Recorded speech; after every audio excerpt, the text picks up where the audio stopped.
اعوذ باللہ من الشیطان الرجیم۔ اللہ کی پناہ میں آتا ہوں شیطان مردود کے شر سے۔ بسم اللہ الرحمن الرحیم۔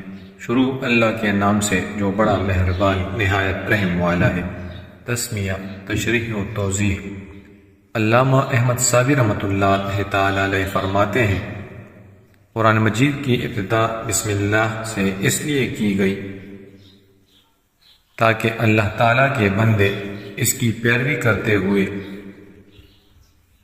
ہر اچھے کام کی ابتدا بسم اللہ سے کریں، اور حدیث پاک میں بھی اچھے اور اہم کام کی ابتدا بسم اللہ سے کرنے کی ترغیب دی گئی ہے۔ چنانچہ حضرت ابو ہریرہ رضی اللہ تعالی عنہ سے روایت ہے، حضور پرنور صلی اللہ تعالی علیہ وآلہ وسلم نے ارشاد فرمایا، جس اہم کام کی ابتدا بسم اللہ الرحمن الرحیم سے نہ کی گئی تو وہ ادھورا رہ جاتا ہے۔ حوالہ جات ملاحظہ فرمائیں۔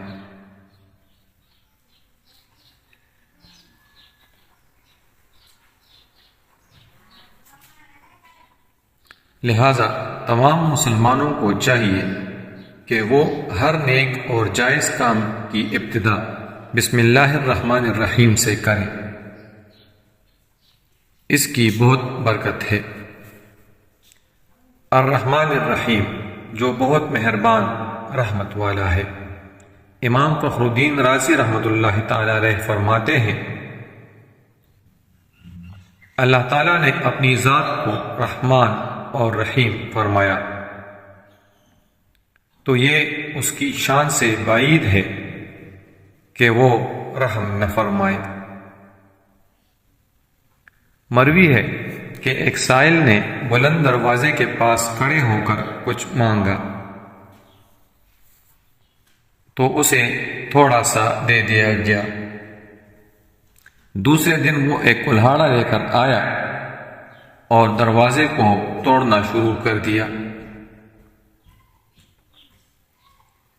اس سے کہا گیا کہ تو ایسا کیوں کر رہا ہے؟ تو اس نے جواب دیا، تو دروازے کو اپنی عطا کے لائق کر، یا اپنی عطا کو دروازے کے لائق بنا۔ اے ہمارے اللہ عز و جل، رحمت کے سمندروں کو تیری رحمت سے وہ نسبت ہے جو ایک چھوٹے سے ذرے کو تیرے عرش سے نسبت ہے،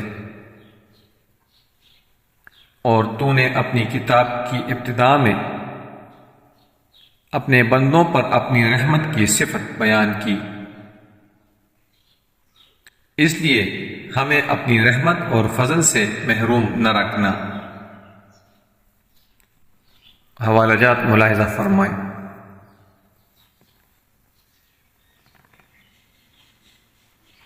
بسم اللہ سے متعلق چند شرعی مسائل۔ علماء کرام نے بسم اللہ سے متعلق بہت سے شرعی مسائل بیان کیے ہیں، ان میں سے چند درج ذیل ہیں۔ نمبر 1، جو بسم اللہ ہر سورت کے شروع میں لکھی ہوئی ہے یہ پوری آیت ہے، اور جو سورہ نمل کی آیت نمبر 30 میں ہے وہ اس آیت کا ایک حصہ ہے۔ نمبر 2، بسم اللہ ہر سورت کے شروع کی آیت نہیں ہے بلکہ پورے قرآن کی ایک آیت ہے جسے ہر سورت کے شروع میں لکھ دیا گیا تاکہ دو سورتوں کے درمیان فاصلہ ہو جائے۔ اسی لیے سورت کے اوپر امتیازی شان میں بسم اللہ لکھی جاتی ہے،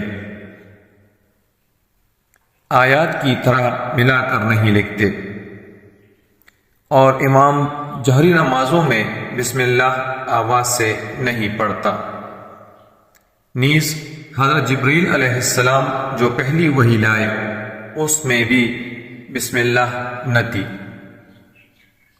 نمبر 3، تراویح پڑھانے والے کو چاہیے کہ وہ کسی ایک سورت کے شروع میں بسم اللہ آواز سے پڑھے تاکہ ایک آیت رہ نہ جائے۔ نمبر 4، تلاوت شروع کرنے سے پہلے اعوذ باللہ من الشیطان الرجیم پڑھنا سنت ہے، لیکن اگر شاگرد استاد سے قرآن مجید پڑھ رہا ہو تو اس کے لیے سنت نہیں۔ نمبر 5، سورت کی ابتدا میں بسم اللہ پڑھنا سنت ہے ورنہ مستحب ہے۔ نمبر 6، اگر سورہ توبہ سے تلاوت شروع کی جائے تو اعوذ باللہ اور بسم اللہ دونوں کو پڑھا جائے، اور اگر تلاوت کے دوران سورہ توبہ آ جائے تو بسم اللہ پڑھنے کی حاجت نہیں۔ تفسیر الجنان۔